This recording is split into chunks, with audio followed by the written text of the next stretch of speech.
Londji est une petite localité dans la ville de Kribi, département de l'Océan, région du Sud. Pourtant, elle abrite une économie en gestation dans laquelle entreprend sans compter le patron d'industrie, Emmanuel Parfait Sim.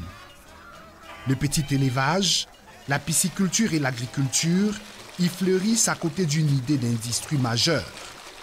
Au départ, il était question de produire une marque de poulet pour créer un style de KFC au Cameroun. Parce que voyez-vous, dans plusieurs pays en Afrique, on retrouve le KFC. Le poulet du KFC vient de l'Occident. Il n'est pas produit au Cameroun. En tout cas, 90% de ce qu'on consomme. Et donc, j'ai décidé de créer une marque de poulet ici qu'on va appeler King Chicken, qui signifie le roi du poulet. Et j'ai donc commencé par le poulet de chez nous, le poulet Brahman. Vous allez voir partout dans la cour, là, vous constaterez qu'il y a les poulets. Tous nos poulets ici ont les plumes au niveau des pattes. C'est ce qu'on appelle le poulet Brahman. Nous sommes dans un projet de construction d'une ferme qui aura une capacité de 10 000 porcs minimum par an, avec un circuit de production et de transformation. Parce que l'idée, ce n'est pas seulement de produire, mais c'est également de transformer le porc, la viande du porc en saucisson. L'idée, c'est de lancer 500 truies. 500 truies femelles. Dans les études, nous avons prévu 6 porcelets par truie, par mise bas. Un porc fait 3 mois, 3 semaines et 3 jours de grossesse, on peut appeler ça comme ça. Alors, si vous avez 2 mises bas par an de 500 truies, je crois que nous sommes à plus de 10 000. Alors, à partir de 2023, les premiers truies qui ont mis bas pendant 2 sessions peuvent commencer à être abattus et en ce moment, on va commencer la transformation. Mais dès la première année, avec les déchets, nous allons commencer à transformer, n'est-ce pas, les déchets en biogaz. Ça, c'est un projet qui commence en 2023. Et, n'est-ce pas, les déchets en charbon, en gaz également. Quand on parle du biogaz, on parle du gaz. Ici, vous constaterez que tout le site est alimenté par une ligne triphasée de Eneo et un groupe électrogène de 110 kVA. Ça nous prend beaucoup d'argent chaque mois. Et donc, nous pensons que d'ici la fin de l'année prochaine, si on réussit à produire notre propre gaz et donc produire l'électricité ici nous-mêmes, cela va, n'est-ce pas, réduire au maximum les coûts. Une vingtaine d'hectares et des solutions d'envergure pour la filière avicole par exemple. Un couvoir y est installé avec des expériences majeures. J'ai créé un couvoir qui nous produit les poulets de chair. Nous achetons les œufs au niveau de l'Europe pour les éclore ici. Donc à ce jour, le couvoir a une capacité de 55 000 poulets chaque 21 jours. Mais vu la crise du Covid depuis 2020, il est presque impossible d'importer les œufs. Et donc nous avons décidé de créer ici nous-mêmes nos propres parentaux. Les parentaux, ce sont des poulets qui pondent les œufs à couver. Le département de l'Océan, à côté du SimCity, qui va y être construit, prend ainsi de l'envergure en matière de création de richesses. Et le mouvement est permanent. Kribi est une ville ouverte au monde. Kribi est une ville touristique. Kribi est une ville économique, industrielle par excellence. Avec les grands projets industriels, le port en eau profonde de Kribi, la centrale à gaz, si vous voulez. Alors, nous avons besoin des Camerounais qui veulent s'installer chez nous. Alors, et comme je suis aussi le représentant des populations au sein du comité de pilotage du port en eau profonde de Kribi, il m'a parlé un peu de cette vision. Je me suis dit, il faut qu'on l'encadre, il faut qu'on l'encourage. Il investit à Kribi à coût de centaines de millions. Il a l'un de ses plus grands projets qui est basé à Kribi. S'il n'était pas sérieux, s'il y avait un seul doute dans ce qu'il faisait, on ne peut pas prendre le risque. Des jeunes hommes et femmes engagés dans cette ferme ultramoderne rêvent d'une nation capable de se prendre entièrement en charge. On a un projet de Simport, moins 6 000 porcs par an. L'étude d'impact étant passée, Simport va commencer.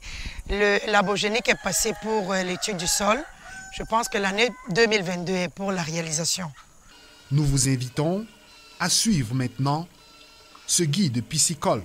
Nous sommes au sein de la ferme King Chicken, précisément à Kribi, où nous développons un projet de production de 14 000 kg de poissons cellulaires ou encore 14 tonnes de poissons cellulaires. C'est un projet pilote qui ambitionne en fait une production intensive de poissons de 10 tonnes par mois. Actuellement, nous développons de manière pilote, en fait de manière expérimentale la production de cellulaires. Dans 3 mois, nous allons également développer sur le site la production du tilapia rouge et du tilapia gris. Mais nous avons commencé par le cellulaire parce que ce poisson d'élevage-là a un véritable marché sur le territoire camerounais. Nous avons commencé dans le projet en septembre 2021 et le projet va se terminer en février 2022. Donc à ce jour, nous avons déjà commencé les ventes. En fait, depuis décembre 2021, nous avons commencé les livraisons avec nos différents partenaires de distribution. Donc nous distribuons justement ce poisson au niveau du centre, au niveau de Yaoundé. Nous distribuons également ce poisson au niveau du sud, à Ebolova par exemple, ou bien encore dans les zones frontalières telles qu'Ambam avec Congo ou bien encore la Guinée équatoriale. Au sein de notre département, donc, nous avons 2 unités de production. Une unité de production des alevins. Dans la seconde unité, c'est la production du poisson de table. C'est certain, cette idée va avec les facilités diverses, porter plus de fruits pour la communauté. Ici, nous sommes dans la couveuse King Chicken. Là, nous avons face à nous 2 incubateurs qui nous servent à la reproduction des poussins d'un jour. Nous avons 2 incubateurs qui ont une capacité de 57 000 œufs, un incubateur par incubateur. Donc, quand les œufs arrivent, on les place sur les chariots. Après, on les conduit dans les incubateurs.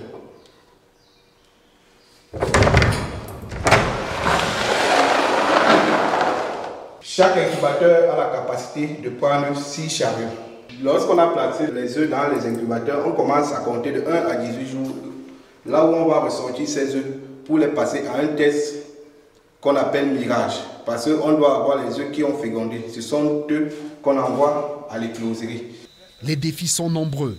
Le promoteur, après avoir fait du terrain, engage toute son énergie à se faire entendre, en particulier par ses congénères, la jeunesse, qui craint alors qu'on l'y invite à oser. Lorsque je veux faire quelque chose, je le fais bien. Soit je me lance, soit je ne me lance pas. Derrière, il y a beaucoup d'échecs. Les gens ne voient jamais ça.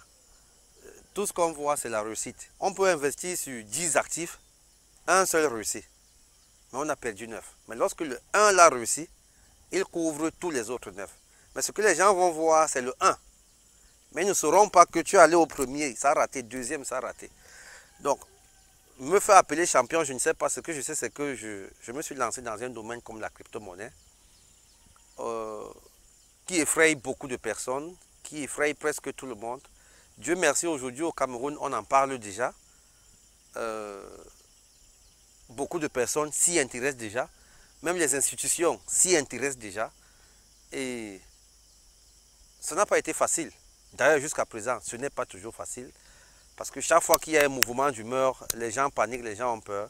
Je résiste à tout cela, financièrement, moralement, matériellement, psychologiquement et même dans le cadre de la famille. J'essaie de résister. Si c'est ça être un champion, oui, je suis un champion dans ce secteur. Parce que pour l'instant, il n'y a pas encore 2 personnes comme moi qui le font au Cameroun. Dans le secteur de la crypto-monnaie, oui, je forme. Je suis d'ailleurs l'une des premières personnes en Afrique à créer une école ou alors un centre de formation sur le trading des crypto-monnaies.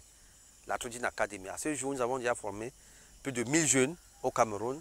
Nous avons formé au Sénégal, nous avons formé au Togo, nous avons formé au Burkina, nous avons formé en Centrafrique tout récemment avec le président Touadéra qui a mis 100 jeunes à notre disposition. En ce moment, nous sommes en train de monter un centre de formation au Ghana. Ma base, c'est le Cameroun. J'ai commencé par le Cameroun et je vais finir par le Cameroun. Sauf que nous sommes sur Internet. Et Internet, c'est un village planétaire. Internet n'a pas de limite. Lorsque vous mettez une plateforme sur Internet, lorsqu'elle est intéressante, vous pouvez avoir des clients, des membres, des adhérents jusqu'en Haïti, partout dans le monde. C'est ça qui m'a permis de visiter tous ces pays-là. Parce que justement, j'allais à la rencontre de mes clients. Un troupeau de bœufs vient couronner l'idée en gestation ici à Londji. Personne n'a la capacité d'arrêter le mouvement. L'on laisse ainsi ouverte l'espérance. Avec 3000 poules, si chaque poule me donne un œuf par jour, ça veut dire qu'à la fin du mois, je peux avoir des poules, des œufs pour pouvoir ravitailler ne serait-ce que le peu de clients que je peux avoir à ce niveau-là. Donc, le projet ne peut pas, on ne peut pas tuer le projet parce qu'il manque des œufs. Je vais continuer à passer les commandes et puis me ravitailler de l'extérieur en attendant que j'ai une ferme ici avec mes propres poulets qui pourront me donner les œufs à la longue. Et là, je pense qu'on sera un peu à l'abri, mais tel que je vois le marché, on aura beaucoup de commandes. Le Cameroun a eu de grands soucis avec la crise sanitaire. Les capacités de prise en charge de sa population ont assez vite été débordées. Avec cette initiative, le pays pourra installer les facilités de réaction en situation de crise.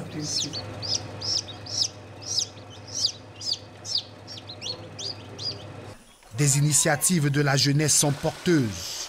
Le poisson frais côtoie la viande de porc qui est autant prisée. À Londji, tout cela est fait avec attention. C'est vrai qu'avec les machines améliorées que nous sommes en train d'acheter, tout va fonctionner presque d'une manière automatique. Et donc une ferme de 10 000 porcs qui devrait employer environ 300 personnes ne pourra employer maximum que 50 à 100, pas plus, parce que beaucoup de machines seront en mode automatique. Puisque tout à côté, on va également faire une provendérie pour pouvoir nourrir ces porcs. Mais par contre, en emploi indirect, c'est beaucoup. La matière première dans une ferme comme celle-ci, c'est le maïs. Et dans le maïs, il faut le produire dans les champs. Et dans la stratégie que nous mettons sur pied, en ce moment, nous préfinançons les jeunes, on les regroupe en GIC et on leur donne un peu de moyens pour produire le maïs. Le maïs que nous rachetons plus tard pour pouvoir le transformer en provende. Donc en emploi indirect, c'est beaucoup d'emplois. C'est estimé à plus de 2000 emplois et dans tout le Cameroun. Chaque projet ici est réalisé à base d'un investissement sur la crypto-monnaie. Nous achetons des crypto-monnaies, on garde, on les projette sur 3 ans, 4 ans, 5 ans, en fonction des réalisations que nous faisons là-bas, des moyens que cela nous donne. C'est ça qui nous permet de réaliser les projets.